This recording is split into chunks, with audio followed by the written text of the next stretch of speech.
Hello my dear. कैसे हैं आप लोग? उम्मीद करते हैं कि मस्त होंगे। चलिए तो आज की शुरुआत करते हैं क्लास की हिस्ट्री की, क्लास 12 की, आपकी 12वीं चैप्टर, सॉरी 10वीं चैप्टर। तो 10वीं चैप्टर हम लोग पढ़ेंगे उपनिवेशवाद और देहात। तो उपनिवेशवाद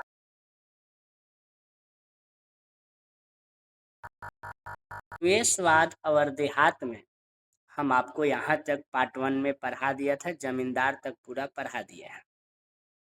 जमींदार की बात की जो टॉपिक है वो टॉपिक आपको हम पढ़ा दें। ठीक है, देखिए 19 19 से बोल रहे हैं 1790 के दशक, यानी दशक का मतलब क्या होता है, 90 से लेकर के 99 तक। दशक प्रत्येक 10 साल तक चलता है, 90 से लेकर कितना तक, 99। यानी 1790 से 1799 तक अंग्रेजी शासन ने इस व्यवस्था को समाप्त कर दिया। जो जमींदारी प्रथा थी उस जमींदारी प्रथा को क्या कर दिया, समाप्त कर दिया। आपके एग्जाम में पूछेगा कि जमींदारी प्रथा को कब समाप्त किया गया, तो आप मुस्कुराते हुए आप इसको आराम से लिख दीजिएगा कि 1790 के दशक में इसको समाप्त कर दिया गया था। कोई दिक्कत, समस्या, तकलीफ है तो कमेंट कीजिए, फिर पूछिए। आगे बढ़ेंगे माय डियर। बंगाल में औपनिवेशिक शासन जो है, इस व्यवस्था के अंतर्गत भू राजस्व की नीति आया था कि बंगाल में औपनिवेशिक शासन व्यवस्था के अंतर्गत भू राजस्व की नीति आया। यानी लोग जो है किस तरीका के अंग्रेजों ने है वो हम बंगाल में शासन किए, उपनिवेश बनाए, इसके तरह कैसे मतलब भूमि पर टैक्स लेते थे, आइए जानते हैं। तो ब्रिटिश जो company, East India Company Bengal में आई सब, तो वो 1793 में यानी 90 के दशक में है ना, इस्तमरारी बार बार आपके एग्जाम में आएगा। इसको अस्थाई बंदोबस्त कहते हैं, यानी इस्तमरारी का मतलब होता है अस्थाई। तो अस्थाई बंदोबस्त लागू किए, चाहे आपका फसल हो, दहे, सूखे, कोई मतलब नहीं है। अंग्रेज अगर 20% अगर टैक्स लगाए हैं तो आपको हर हाल में टैक्स देना ही देना है ना। ये थी इस्तमरारी बंदोबस्त व्यवस्था। और इस व्यवस्था के अंतर्गत कंपनी द्वारा निश्चित की गई राशि को प्रत्येक जमींदार को क्या होना पड़ता था, प्रत्येक जमींदार को इस राशि को जो है चुकाना पड़ता था। इस राशि को प्रत्येक जमींदार को क्या करना पड़ता था बाबू, चुकाना पड़ता था, है ना।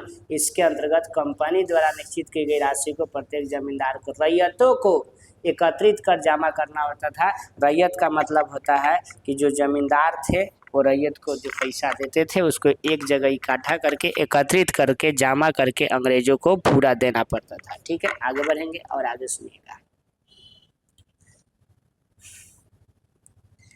अस्थाई बंदोबस्त लागू करने का उद्देश्य क्या था? आखिर इस्तमरारी कहे या अस्थाई बंदोबस्त, आखिर अंग्रेज इसे क्यों लागू किए, है ना। तो अस्थाई बंदोबस्त रूप से राजस्व की राशि तय करने में कंपनी को नियमित राशि प्राप्त होगी।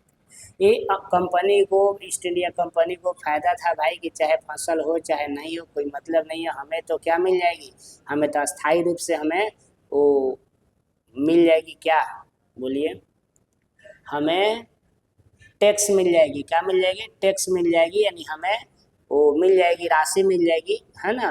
तो इसके अतिरिक्त बंगाल विजय के समय ही, जब बंगाल की आज़ादी मिल रही थी उस समय ही जो परेशानियां आई वे दूर हो जाएगी, क्योंकि बंगाल का ग्रामीण आर्थिक व्यवस्था पर 1770 के दशक में दयनीय और संकटपूर्ण स्थिति का सामना कर रहे थे। उनकी स्थिति बहुत खराब हो गई थी 70 के दशक में। ठीक है, और आगे बढ़ेंगे तो आपको मिलेगा नेक्स्ट की अकाल जो है फिर से ना हो, इसलिए सब ऐसे अंग्रेज किए थे। जमीन देखो यहाँ पर लिखा गया है, एक नीचे टॉपिक है मूलभूत अवधारणाएं, कि जमीनों की नीलामी हो रही थी, निश्चित राशि निश्चित समय पर कंपनी को न दे पाना। अगर कोई अगर अपने कम समय पर अगर राशि नहीं देगा, टैक्स नहीं देगा, तो जमीन की नीलामी हो जाएगी। ठीक है, और जमीन की जब नीलामी होगी तो राजस्व मांग की अधिकतम और ऊंची कीमत पर राजस्व वसूला जाता था, यानी राजस्व ज़्यादा वसूले जाने के कारण जमीन की नीलामी होती थी। 1790 के दशक में उपज बढ़ा था, कितना? 1790 के दशक में उपज की कीमतें नीची हो गई थी, मतलब जो है जितना खेत में फसल उग रहा था उसकी कीमत क्या हो गई, नीची हो गई। जब नीचे होगा तो किसानों की उचित आय की प्राप्ति ना हो पाएगा। मान लो कि हमारे खेती करने में अगर 1 कट्ठा की खेती किए हैं तो उसमें 5,000 हमारा रुपया इन्वेस्ट हो गया है, खर्च हो गया है, इसके बाद में में फसल जो है वो 4,000 रुपये का होगा तो हम लॉस नहीं ना जाएंगे, तो किसान की आय का होगा, नीचे ना होगा। और जब किसान की आय बाबू नीचे हो गई थी, जमींदारों की लगान न दे पाना, बताओ जब किसान की आय जब नीचे होगा तो जमींदार को लगान देंगे, नहीं देंगे, लगान नहीं देंगे। और जब जमींदार को लगान नहीं देंगे तो जमींदार द्वारा राजस्व एकत्रित न हो पाएगा, और जब राजस्व एकत्रित नहीं होगा तो निश्चित राशि निश्चित समय पर कंपनी को न देंगे, और न देंगे तो जमीन की क्या हो जाएगी, नीलामी हो जाएगी। बात समझ में आ गया? ठीक है, आगे बढ़ेंगे। इस्तेमारी बंदोबस्त में जमींदारों की असफलता का कारण क्या रहा? आखिर ये असफल क्यों रहा इस्तेमारी बंदोबस्त व्यवस्था, यानी परमानेंट जो थी ये? ठीक है, तो ये देखिएगा, इस कंपनी द्वारा नियुक्त अधिकारी वर्ग ने इस व्यवस्था को आरंभ जमींदारों के भू संपत्ति के प्रति सुरक्षा की भावना लाते थे। सुरक्षा और कृषि निवेश को प्रोत्साहन देने हेतु, मतलब कृषि में जो इन्वेस्ट हुआ है ना, उसको प्रोत्साहन देने के लिए आगे बढ़ाने हेतु किया। जमींदारों ने इस व्यवस्था से प्रारंभ में लाभ लिया, क्या लिया? लाभ लिया, परंतु बाद में वो लापरवाह बन गए, आलसी बन गए, और जिससे उन पर राजस्व को रकम क्या होती गई, धीरे धीरे बढ़ते गए, बाद में दिलाएगा ना, ऐसा ही अंततः उनकी जमीनें क्या होने लगी, नीलाम होने लगी। और इस्तेमारी बंदोबस्त लागू होने के 18वीं सदी के अंतिम वर्षों में लगभग 75% से अधिक बाबू जो थी ना, 75% से अधिक जमींदारियां जो है नीलाम हो गई थी, यानी हस्तांतरित कर गई थी। हस्तांतरित मतलब ट्रांसफर कर दिया गया था। जमींदारों की असफलता के कारणों का आकलन करते समय मुख्य रूप से ये आधार सामने आया, और राजस्व में निर्धारित की गई राशि बहुत अधिक थी, मतलब जो टैक्स की राशि थी बहुत ज़्यादा थी, क्योंकि खेती का विस्तार होने पर यह व्यवस्था कब, यह व्यवस्था 1790, कितना, 1790 के दशक में शुरू की गई थी। और इसके बाद इस व्यवस्था में कृषि उपज की बहुत क्या थी, कम अथवा नीचे थी। आपको अभी हमने ऊपर बता दिया है। ठीक है, आगे बढ़ेंगे। अब आएगा जमींदार द्वारा विरोध या प्रदर्शन। आखिर जमींदार कैसे विरोध करेंगे, है ना, आखिर क्यों विरोध करेंगे इसका? तो देखिएगा, जमींदार द्वारा विरोध और प्रदर्शन करेंगे। और प्रदर्शन समझते हो, जब कोई चीज़ का विरोध होता है तो दिखाते हैं कि नहीं, हम ऐसे नहीं करना चाहिए। तो कंपनी द्वारा राजस्व की ऊंची मांग की जा रही थी, टैक्स ज़्यादा लिया जा रहा था, और भूमि की नीलामी से बचने के लिए, यानी भूमि हमारा नीलाम ना हो, इसके लिए जमींदारों द्वारा कुछ विशेष रणनीति अपनाया गया, है ना। आगे बाप रे बाप, अगर हम ऐसे ही रहे तो ससुरा सतपुरा मेरा जमीन लेकर चला जाएगा। तो वही एक रणनीति अपनाए जो कंपनी के लिए कुछ हद तक हानिकारक साबित हुई, यानी ईस्ट इंडिया कंपनी के लिए हानिकारक हुई रणनीति। जमींदारों ने फर्जी बिक्री को इस समस्या से निदान हेतु अपनाया, जिसे हम बर्दवान के राजा के उदाहरण में समझ सकते। देखिए फर्जी बिक्री क्या था, जो जमींदार थे अपनी ज़मीन दूसरे को बेच दिए, कम पैसा में बेच देंगे, जिसे ज़मीन बेचेंगे वो फर्जी बेचेंगे। अब अंग्रेज आएगा, वो कहेगा इस ज़मीन का टैक्स दो, वो कहेगा हम कैसे दें, हम तो अभी ज़मीन लिखवाए हैं, है ना, ये तो पहले से जो जोत रहा था उससे मांगिए। आप पहले से जो जोत रहा था उसके पास जब अंग्रेज आएंगे वहाँ पर टैक्स मांगेंगे, तो कहेगा हम कहाँ से दें, हमारे पास पैसा रहता तो हम ज़मीनें बेचते, हम तो ज़मीन बेच दिए, जिसको बेचे हैं उससे मांगिए। ठीक है, इस तरीके का करके, और इसके बाद में जो जमींदार थे अपनी ज़मीन को क्या किए, बचाए फर्जी बिक्री के माध्यम से। समझ गए? आगे समझिए। आगे बढ़ेंगे इस प्रकार, देखिएगा 1793 से 1801 ईस्वी के मध्य बंगाल में 4 बड़ी जमींदारियां की नीलामी में से एक बर्धमान के राजा की जमीन थी, वो भी नीलामी हो रही थी।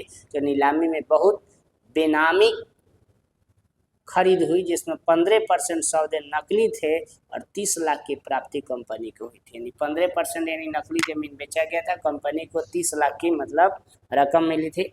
अब नेक्स्ट टॉपिक है जोतदार। आपके एग्जाम में पूछता है जोतदार क्या है, तो सुनिएगा, जोतदार की बात करेंगे। इस समय जोतदार ने अपनी स्थिति सुदृढ़ कर लिया था। जोतदार जो है 18वीं शताब्दी के अंत में उभर करके आए, यानी वास्तव में धनिक किसानों को जोतदार कहा जाता है। जो बड़े बड़े किसान हैं, जो धनिक किसान हैं, जो खेत को जोतते हैं, जोतदार है, जिसका विवरण फ्रांसीसी बुकानन, जो फ्रांस का रहने वाला बुकानन था, वो अपने सर्वे में इसको लिखा है। और क्या लिखा है, वो लिखा है कि उत्तरी बंगाल के, कहाँ के, उत्तरी बंगाल के दिनाजपुर जिले में अत्यधिक विस्तृत ज़मीनें थी, फैली हुई ज़मीनें होती थी, है ना। ज़मीनों के बड़े बड़े रकबे जो कई हजार एकड़ में फैले थे, उनकी ज़मीन पर उपज बटैयादार, कौन, बटैयादार अधियार के माध्यम से की जाती थी। और ये बटैयादार जो होते थे वो बटैयादार बरगदार, कौन, बरगदार खेती करके उपज का आधा भाग जोतदार को देते थे। बरगदार मतलब बटैया, बरदार मतलब बटैया यानी हाफ करके, कैची करके, आधा करके, है ना। और ये भूमि को का किसको देते थे, जोतदार को देते थे। जोतदार गांव में ही निवास करते थे, यानी जो खेत जोतते हैं ना उसको कहते हैं। और जमींदारों को अपेक्षा अधिक प्रभावशाली होते थे, क्योंकि गांव के व्यक्ति पर इनका सीधा नियंत्रण होता था। देखो, मान लो बाबू कि जिसका ज़मीन है वो ज़मीन छोड़ करके अपना घर पर सो रहा है, लेकिन कोई व्यक्ति है जो ज़मीन पर जोत रहा है, रात दिन उसमें जा रहा है, खेत में फसल लगा रहा है, काम कर रहा है, तो जो खेत में फसल लगाएगा, काम करेगा, उसका ही ना ज़्यादा अधिकार होगा। तो आपको ज़मींदार से ज़्यादा अधिकार किसका होता था, ज़मींदार से ज़्यादा अधिकार आपको जोतदार का होता था। इसको ध्यान रखेंगे और आगे बढ़ते हैं।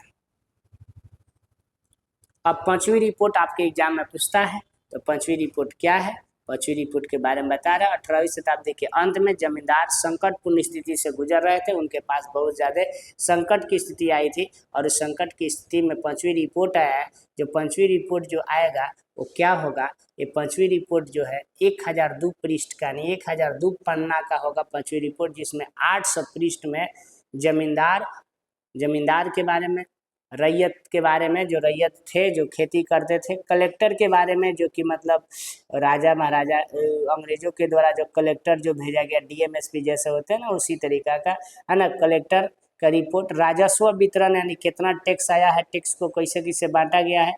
संख्यांकित तालिका मतलब जो संख्यांकित तालिका होती है स्टैटिक्स वाली, है ना, ऐसे ऐसे जो बनाया रहता है कि इसमें इतना टैक्स आया, ऐसे ऐसे टैक्स आया, ठीक है। चार्ट नहीं होता है, जो भी चार्ट होता है जो दर्शाता है कि इतना टैक्स आया है, ठीक है। तो वही संख्यांकित तालिका। संख्यांकित तालिका के बाद बंगाल में औपनिवेशिक शासन पर निम्नलिखित टिप है। बताया गया है कि पांचवी रिपोर्ट का उदाहरण इस प्रकार है कि राजस्व समय पर नहीं वसूला जाता था, है ना। तो इसके लिए पांचवी रिपोर्ट आया ताकि जो है राजस्व को सही समय पर, टैक्स को सही समय पर वसूला जाए। काफ़ी हद तक ज़मीनें समय समय पर नीलामी पर बेचने के लिए रखी जाती थी। सन 1796 से 97 में बिक्री जो हुआ था, इस बिक्री के लिए विज्ञापित जमीन की निर्धारित राशि कितना थी, इकाई दहाई सैकड़ा हजार 10,000 लाख 10 लाख 28,70,061 सिक्का थी। वह वास्तव में 17,90,416 में बेची गई, यानी 17,90,416 में बेची गई, और बाद में जाकर 14,18,756 की राशि यानी जुम्मा के रूप में प्राप्त हुई। और इसके बाद 1797 में यह जो है 26,66,991 सिक्का के लिए ज़मीन विज्ञापित की गई, बेची गई। और इसके बाद में भी क्या हुआ, इसके बाद सुनिएगा, इसके बाद यह जो ज़मीनें थी वो 22,74,076 सिक्का की ज़मीन बेची गई, और खरीद राशि मात्र कितना थी, 21,47,580 सिक्का थी, है ना। अब बाकी जो पैसा बचेगा वो बीच वाले का नहीं, ठीक है। पांचवी रिपोर्ट में बहुत ज़्यादा ये सब बात दिया है, जो कि आपको इतना नहीं कुछ करनी है, डायरेक्ट इतना भर पूछेगा। पांचवी रिपोर्ट जो ऊपर हमने बताया है एडवांस टॉपिक है, ये वाला इतना याद रखिएगा जो पांचवी रिपोर्ट के बारे में यहाँ पर बताया गया। पांचवी रिपोर्ट जो है भारत में ईस्ट इंडिया कंपनी की प्रशासन तथा क्रियाकलापों के संबंध तैयार किया गया था, ठीक है। उसकी प्रशासन के लिए, एडमिनिस्ट्रेशन के लिए, उसकी एक्टिविटी के लिए तैयार किया गया। रिपोर्ट 1002 पन्ना में उल्लिखित है, यानी लिखा हुआ। इस रिपोर्ट में जमींदार, रैयत की अर्जियां और विभिन्न जिलों के कलेक्टर की रिपोर्ट है, राजस्व संख्यांकित, है ना, संख्यांकित तालिका इत्यादि पर टिप्पणी दिया गया है। बस इतना याद रखेंगे, पांचवी रिपोर्ट है, ठीक है, ये भी इम्पोर्टेंट है। नेक्स्ट, राजस्व बंदोबस्त की नीति क्या थी, यहाँ से तो क्वेश्चन आता ही आता है कि कौन कौन नीति से मतलब टैक्स लिया जाता था, है ना। अंग्रेजों ने भू राजस्व यानी भूमि का टैक्स वसूलने के लिए 3 प्रकार के अलग अलग अपन ये बताए। पहला आया रैयतवारी बंदोबस्त, कौन, रैयतवारी। 1792 में आया था, कितना में, 1792 में। यह व्यवस्था बम्बई, असम और मद्रास के प्रांत में लागू किया गया। कहाँ कहाँ लागू किया गया था, याद रखिएगा, यह बम्बई में, मद्रास में, है ना, और असम में लागू किया गया था। पूछता है कि रैयतवारी व्यवस्था पहले कहाँ कहाँ लागू किया गया, तो बम्बई, असम और मद्रास के अन्य अन्य प्रांतों में। इसके अंतर्गत औपनिवेशिक भारत की कुल भूमि का 51% भाग आता था। यानी जितना क्षेत्र में अंग्रेज लोसन लगाकर शोषण कर रहे थे, बात समझ गए ना, जितना क्षेत्र में अंग्रेज राज कर रहे थे उसमें का 51% हिस्सा, कितना, 51% हिस्सा जो है उस पर ए रैयतवारी व्यवस्था थी। समझ गए, आगे बढ़ेंगे। अब है अस्थाई बंदोबस्त, कितना में था भाई, वो था 92, अब होगा 93। 1793 में अस्थाई बंदोबस्त आएगा। बंगाल में बिहार, उड़ीसा, उत्तर प्रदेश तथा बनारस खंड, देखिएगा, बिहार, उड़ीसा, यूपी और बनारस खंड के उत्तरी कर्नाटक और उत्तर प्रदेश के बनारस खंड में लगभग 19% भाग में ये जो है अस्थाई बंदोबस्त थी। कितना, 19% भाग में। अब एक बाद आएगा तीसरा नंबर, जिसका नाम है महलवारी बंदोबस्त। कौन, महलवारी बंदोबस्त है, जो कि लगभग 1800।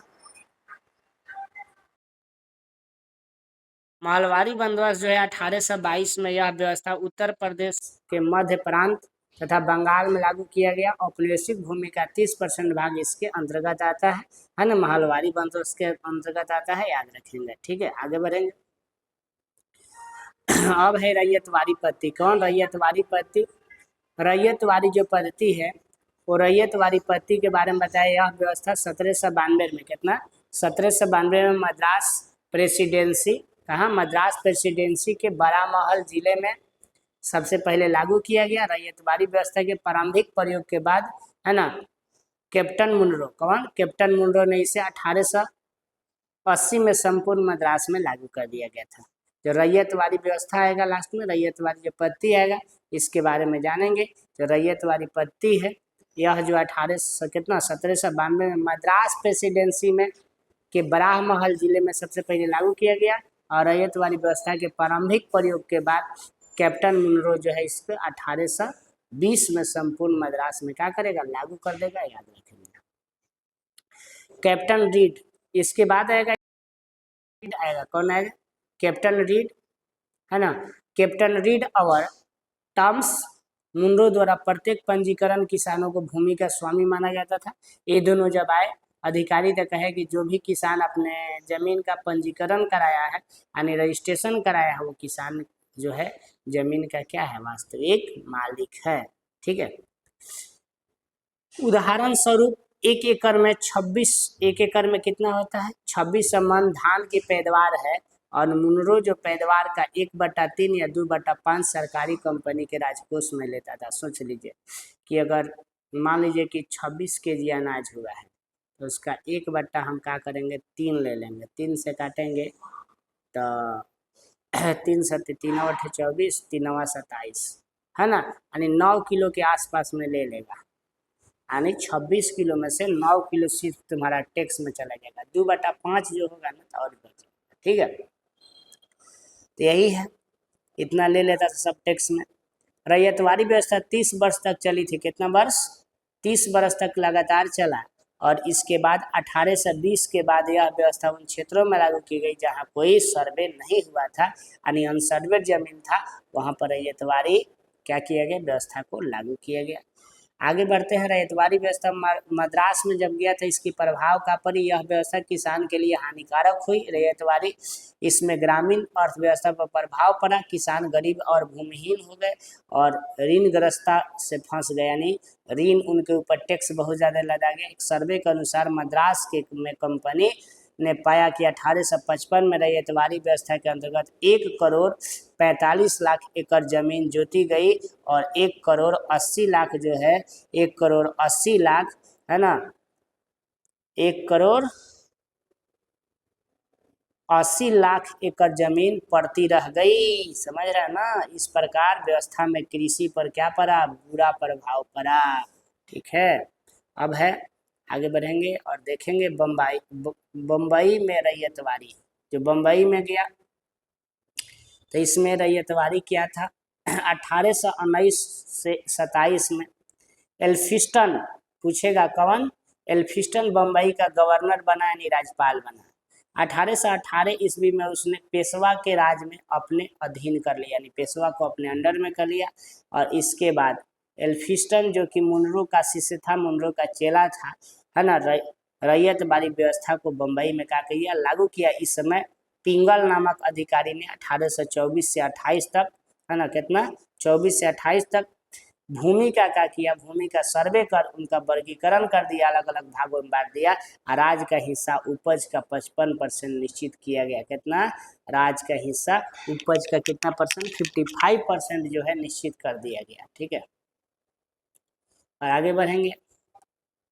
एक बाद 35 में आएगा, 1835 में अलग अधिकारी आएगा जिसका नाम रहेगा लेफ्टिनेंट विनगेट। ये जब आएगा बाबू तो भूमि सर्वे के अधीक्षक नियुक्त किया जाएगा और उन्होंने 1847 में अपनी रिपोर्ट प्रस्तुत करेगा और ये रिपोर्ट देगा, ऐसा है। ठीक है, अब इसके बाद जो है थोड़ा सा और आगे टॉपिक है। अंग्रेजों ने पहले जितने भी विदेशी आक्रमण भारत आए थे वे यहीं पर रह गए, बस गए, सब तो छोड़िए।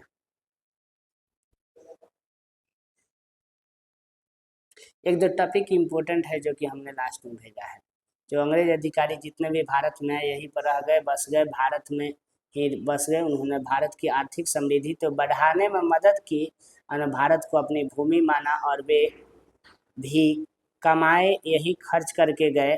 इससे भारतीय ग्रामीण समाज में किसानों और दस्तकारों की समृद्धि बढ़ी, वो लोग और अमीर हुए।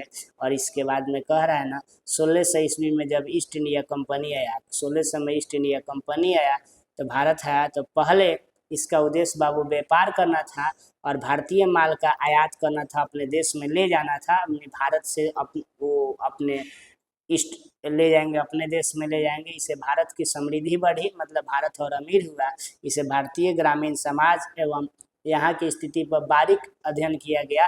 और 1757 में जब प्लासी का युद्ध हुआ और 1764 में बक्सर का युद्ध हुआ तो यही युद्ध ने, है ना, विजय ने इसे व्यापारिक कंपनी के से शासन करने वाली कंपनी के रूप में बदल दिया। जो कि ये कंपनी व्यापार करने वाली थी वही अब लोसन लगाकर शोषण करने लगी हम सभी भारतीयों का, है ना। वस्तुतः 1750 में क्या हुआ, 1750 की बात करेंगे तो 1750 में ब्रिटेन में औद्योगिक क्रांति हुआ। ब्रिटेन में पूरा industry industry industry industry industry लगने लगी। अब इंग्लैंड के उद्योग को भारत कच्चे माल के रूप में सामान देने लगा, आपूर्ति करने लगा और निर्मित माल की खपत करने लगा, अच्छा स्रोत मिल गया। यानी ये हुआ हमें अमीर बनाने का नहीं बल्कि गरीब बनाने का। यहाँ से कच्चे माल ले जाना है और अपने देश में इसको पक्के माल के रूप में बनाना है और हम सभी को वहाँ से बने हुए सामान को ला करके बेचना है, यानी हम सभी को ऐसे रुला देना है। ऐसे मतलब जो है एक कंपनी का लक्ष्य रहा। ठीक है, ये सब चीज़ है, नीचे छोड़ दीजिएगा। चलिए तो माय डियर, अभी तक आपने समय दिया इसके लिए बहुत बहुत धन्यवाद। अब इसके बाद में आपको लेकर के आएंगे ऑब्जेक्टिव इसका, तो ऑब्जेक्टिव जो क्वेश्चन नेक्स्ट एपिसोड में रहेगा। तब तक के लिए धन्यवाद। जय हिंद, जय भारत।